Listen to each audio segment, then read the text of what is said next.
మత సామరస్యానికి ప్రతీకగా నెల్లూరులో రొట్టెల పండుగ ప్రతిష్టాత్మకంగా నిర్వహిస్తున్నామన్నారు మంత్రి నారాయణ. దేశ నలుమూలల నుంచి పెద్ద ఎత్తున భక్తులు తరలివస్తుండటంతో పోలీసులు కట్టుదిట్టమైన భద్రత ఏర్పాటు చేశారు. పోలీస్ కమాండ్ కంట్రోల్ సెంటర్ నుంచి పరిస్థితిని సమీక్షించిన మంత్రి నిఘా కోసం ఏర్పాటు చేసిన డ్రోన్లను ప్రారంభించారు. ప్రతిరోజు సుమారు 4 లక్షల మంది భక్తులు వస్తున్నారని మంత్రి తెలిపారు. భక్తుల సౌకర్యాల కోసం చేపట్టిన ఏర్పాట్లను అధికారులు సమర్థంగా నిర్వహిస్తున్నారని ఆయన ప్రశంసించారు.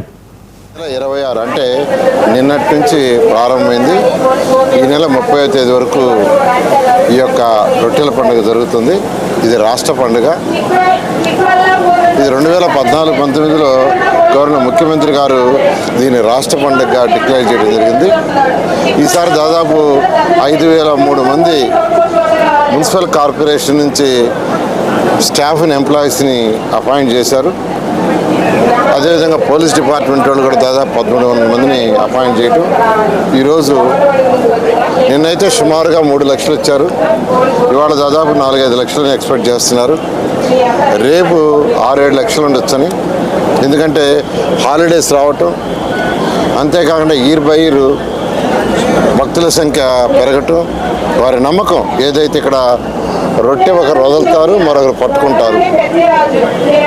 కోరికలు తీరిన వారు రొట్టెలు వదులుతారు, కోరుకునే వాళ్ళు మళ్ళీ ఆ రొట్టెలు పట్టుకుంటారు.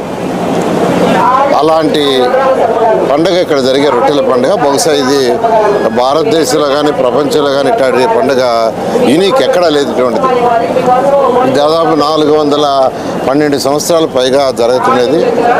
ఒక నమ్మకంతో జరుగుతున్నది.